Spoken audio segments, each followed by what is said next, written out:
Hello दोस्तों, नमस्कार। SM किसी चैनल में मैं आप सभी लोगों का दिल से बहुत बहुत स्वागत करता हूं। दोस्तों, इस वीडियो में अगर हम लोग बात करें तो आप सभी लोगों को पता ही है कि आज के दिन दो इंपॉर्टेंट खबरें यहाँ पे सामने आने वाली थी और दोनों खबरें जैसे कि आपको पता है, कल भी मैंने आपको बताया था, संडे के दिन भी बताया था कि 3:30 बजने के बाद ये इंपॉर्टेंट अपडेट्स खबरें सामने आने वाली है। यस, काफ़ी लोगों को पता चल गया है। मैं बात कर रहा हूँ दोस्तों इन्फ्लेशन के डेटा की।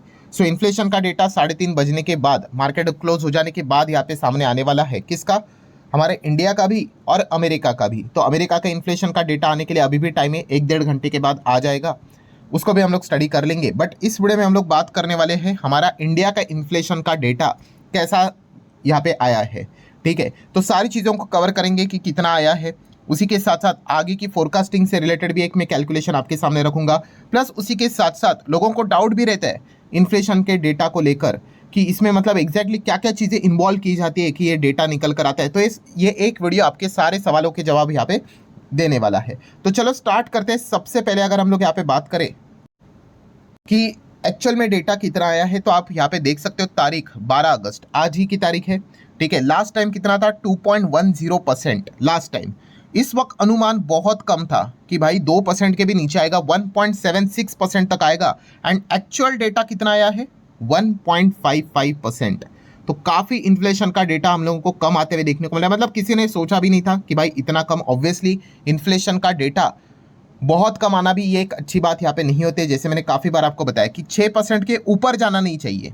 ठीक है, 6 के अंदर रहना चाहिए, लेस देन 6% रहना चाहिए। एंड उसी के साथ साथ 2% के नीचे भी जाना नहीं चाहिए। ठीक है, 2 के ऊपर रहना चाहिए। अभी आप कहोगे सर ये तो 2 के नीचे चला गया। हाँ, एक बार गया तो इतना कोई पहाड़ नहीं टूटता है। ठीक है, लगातार एवरेज डेटा देखा जाता है। ठीक है, एवरेज निकलता है किसका? क्वार्टर का एवरेज निकलता है। ठीक है, ये तो एक मंथ का डेटा यहाँ पे सामने आ चुका है। ठीक है, अगर क्वार्टरली अगर डेटा 2 के नीचे आना स्टार्ट अगर हो जाएगा तो फिर आरबीआई उस प्रकार से एक्शन यहाँ पे ले सकती है। ठीक है, बट फिलहाल इंपॉर्टेंट चीज़ क्या है, अभी की हेडलाइन क्या है? हेडलाइन यही है कि अनुमान था काफ़ी कम आएगा, 1.76% तक आएगा, पहले से अनुमान था। ठीक है, बट उससे भी कम इन्फ्लेशन का डेटा हम लोग को देखने को मिल चुका है, विच इज़ ओनली 1.55%। सो काफ़ी महंगाई दर हम लोग को कम होते हुए देखने को मिल रहा है। ठीक है, एंड इसी चीज़ की अगर हम लोग यहाँ पे बात कर ले तो लगातार मतलब आप देख सकते हो 1 2 3 4 5 6 लगातार 6 महीना अगर हम लोग यहाँ पे बात करें तो इन्फ्लेशन का जो डेटा है वो अनुमान से अच्छा आते हुए देखने को मिल रहा है। पहले 4% एक्सपेक्टेड था, 3.6 आया, अच्छा आया। 3.6 एक्सपेक्टेड था, 3.34 आया, अच्छा आया। 3.27 एक्सपेक्टेड था, 3.16 आया, अच्छा आया। जितने भी अनुमान थे उससे आप यहाँ पे देख सकते हो रिस्पेक्टिवली जो डेटा था अनुमान से वो कम ही देखने को मिल गया। तो एक काफ़ी अच्छा डेटा हम लोग को देखने को यहाँ पे मिल रहा है। और इसका अर्थ क्या होता है? इसका अर्थ यही होता है कि आने वाले समय में आप एक्सपेक्ट कर सकते हो आरबीआई क्या कर सकता है, बहुत अच्छी तरीके से कंफर्टेबली रेट कट यहाँ पे कर सकता है। सो अगर हम लोग यहाँ पे बात करें, इसके पहले भी तो ये डेटा इतना अच्छा ही देखने को मिल रहा था, तो इस वक्त रेट कट क्यों नहीं किया? तो आप सभी लोगों को पता है इसके पीछे का रीजन है भाई, जियोपॉलिटिकली जो बदलाव देखने को मिल रहे हैं, ट्रंप के चलते अनसर्टेनिटी देखने को मिल रहे हैं। एंड खास करके क्रूड इस वक्त इन्वॉल्व है, आप सभी लोगों को पता ही है, क्रूड को भी टारगेट यहाँ पे किया जाता है। तो जब भी क्रूड इन्वॉल्व यहाँ पे हो जाता है तब तब आरबीआई भी क्या हो जाता है, थोड़ा बहुत यहाँ पे बैकफुट पे जाते हुए देखने को मिल जाता है। वरना इस वक्त भी रेट कट करने के लिए कोई दिक्कत की बात नहीं, आराम से आप 25 बेसिस पॉइंट का भी रेट कट कर सकते थे। But just because of Trump जो जियोपॉलिटिकली चीज़ें यहाँ पे बदल रही है, रशिया को लेकर जो वो प्रेशर क्रिएट करने की कोशिश कर रहे हैं, तो वो थोड़े बहुत रुकते हुए देखने को यहाँ पे मिल चुका है। ऐसा लगता है भाई ये जो डिसीजन लिया है आरबीआई के एमपीसी के मेंबर्स ने, 6 आउट ऑफ 6 मेंबर ने यूनानिमसली ये डिसीजन लिया था कि इस वक्त कोई भी हम लोग रेट में बदलाव नहीं करेंगे क्योंकि अनसर्टेनिटी नजर यहाँ पे आ रही है।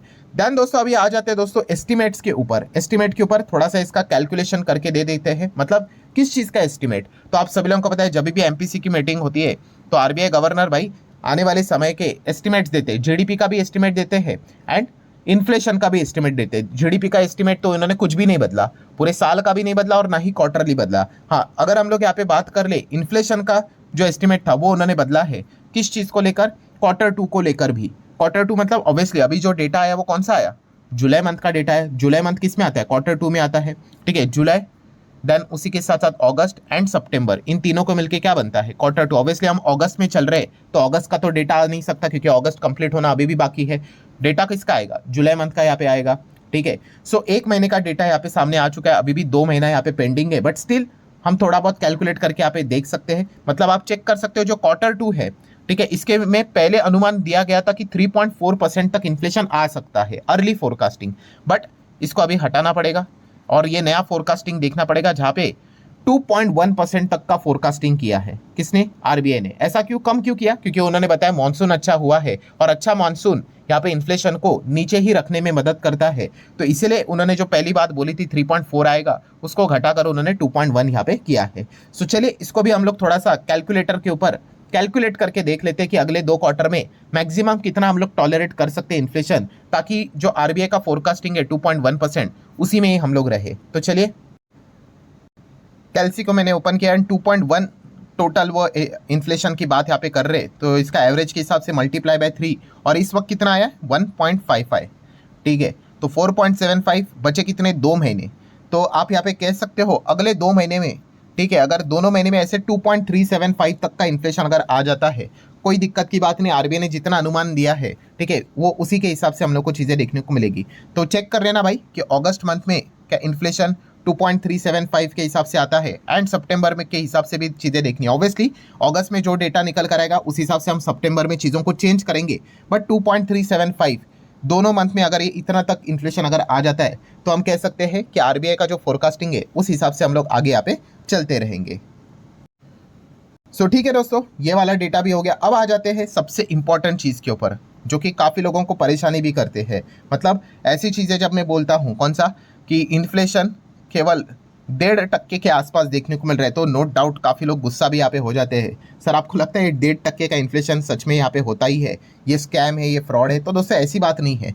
जो इन्फ्लेशन का जो फॉर्मूला है वो आपको पता होना चाहिए। सो इन्फ्लेशन का फॉर्मूला किससे रिलेटेड होता है? ये सीपीआई इंडेक्स, ठीक है, कंज्यूमर प्राइस इंडेक्स, उस हिसाब से चीज़ें रहती है। और इंडेक्स मतलब क्या दोस्तों? यस, इंडेक्स मतलब वहाँ पे बहुत सारे आइटम्स आपको देखने को मिलेंगे और उसका वेटेज भी होता है। जैसे मैंने काफ़ी बार कहा है कि निफ्टी 50 भी क्या है, इंडेक्स है। उसमें क्या रहता है, 50 शेयर्स रहते हैं और उसमें भी वेटेज रहता है कि नहीं। रिलायंस का इतना वेट, एचडीएफसी बैंक का इतना वेट, आईसीआईसीआई का इतना वेट, टीसीएस का इतना वेट, ठीक है।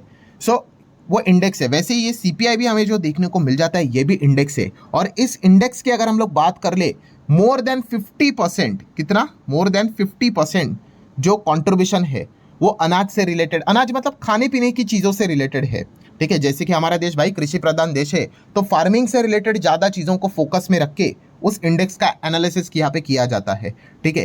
एंड खास करके जो लोग फिर शहरी इलाके में यहाँ पे रहते हैं, फिर वो तो एकदम ही मतलब इस चीज़ को लेकर मतलब एक अलग ओपिनियन ही आ जाता है कि भाई यहाँ पे तो एजुकेशन का इन्फ्लेशन देख लो, मेडिकल का इन्फ्लेशन देख लो, नेक्स्ट लेवल पे है, ठीक है। तो फिर वो मिसमैच हम लोग को देखने को मिल जाता है। मतलब अगर मैं आपको टेबल दिखा दूँ सीपीआई इंडेक्स के, तो ठीक है दोस्तों, ये देखिए, ये मैंने टेबल ओपन किया है जहाँ पे आप देख सकते हो सीपीआई इंडेक्स में जो आपको वेटेज देखने को मिल रहा है। ये देखो, सबसे बड़ा वेटेज जो देखने को मिल जाता है फूड एंड बेवरेजेस का, 45 to 46%, ठीक है। ये वेटेज हम लोग को देखने को मिला, मतलब खाने पीने की चीज़ें, ठीक है, उससे रिलेटेड ये वेटेज देखने को यहाँ पे मिल रहा है। देन आप देख सकते हैं सीरियल्स, मतलब अनाज जैसी चीज़ें, वहाँ पे उसका जो वेटेज है 9.67 देखने को मिल जाता है। देन मीट एंड फिश की बात कर ले, उसका वेटेज 3.5% के आसपास है। एक का वेट देखिए कितना है, ओनली 0.43%। मतलब कल अगर अंडे अगर 10 गुना, 100 गुना, 1000 गुना भी हो गए तो भी इन्फ्लेशन का ये जो पूरा जो डेटा देखने को मिल रहा है उसमें कोई ज़्यादा फर्क नहीं पड़ेगा, क्यों? क्योंकि अंडों का ज़्यादा कोई इसमें वेटेज है ही नहीं। देन मिल्क प्रोडक्ट आप देख सकते हो 6.5% का वेटेज है। ऑयल एंड फैट्स की अगर बात कर ले, उसका वेट कितना है, 3.5 के आसपास। फ्रूट का जो वेट है 2.89, वेजिटेबल 6% के आसपास है, ठीक है। पल्सेस एंड प्रोडक्ट्स की बात कर ले 2.38, तो ये वेटेज देखने को मिल जाता है। देखिए, शुगर्स की बात कर ले, मसालों की बात कर ले, देन नॉन एल्कोहलिक बेवरेजेस की बात कर ले, तो ये इसका वेट हम लोग को देखने को यहाँ पे मिल रहा है, ठीक है। पैन टबैको की अगर बात कर ले 2.38% का ही वेटेज है। क्लोथिंग एंड फुटवेयर की बात कर ले तो कितना है, 6.53। उसका आप ब्रेकअप भी यहाँ पे देख सकते हो कि क्लोथिंग का कितना है 5.58 एंड फुटवेयर का नॉट इवन 1%, ठीक है। अगर हाउसिंग की अगर बात कर ले, देखो हाउसिंग का इन्फ्लेशन का इसमें कितना वेट है, जो सीपीआई डेटा रहता है उसमें 10% का वेट है, ठीक है। फ्यूल की बात कर ले, पेट्रोल लाइट्स की बात कर ले, उसका कितना वेट है, नॉट इवन 7%, ठीक है। और मिसलेनियस की अगर बात कर ले 28%, उसमें क्या क्या चीज़ें आती है, तो आप ये देखिए, यहाँ पे आपको हेल्थ देखने को मिलेगा, ट्रांसपोर्ट देखने को यहाँ पे मिल जाएगा, एजुकेशन देखने को यहाँ पे मिल जाएगा, ठीक है। तो इनका वेट आप यहाँ पे देख सकते हो काफ़ी कम है, ठीक है। तो इसलिए अगर ये चीज़ें 2 गुना भी हो जाती है, 3 गुना भी हो जाती है, तो वो ओवरऑल इन्फ्लेशन का जो डेटा निकल कर आता है उसके ऊपर आपको इतना फ़र्क पड़ते हुए देखने को यहाँ पे नहीं मिलता है। एंड अगर आपको फ़र्क पड़ेगा तो किस चीज़ का फ़र्क पड़ेगा, जैसे आपको मैंने बताया, तो वह खाने पीने की चीज़ें आप देख सकते हैं। देखिए टोटल सीपीआई वेटेज 100% है, उसमें से फूड एंड बेवरेजेस का शेयर ही देखिए 45.86% देखने को यहाँ पे मिल रहा है।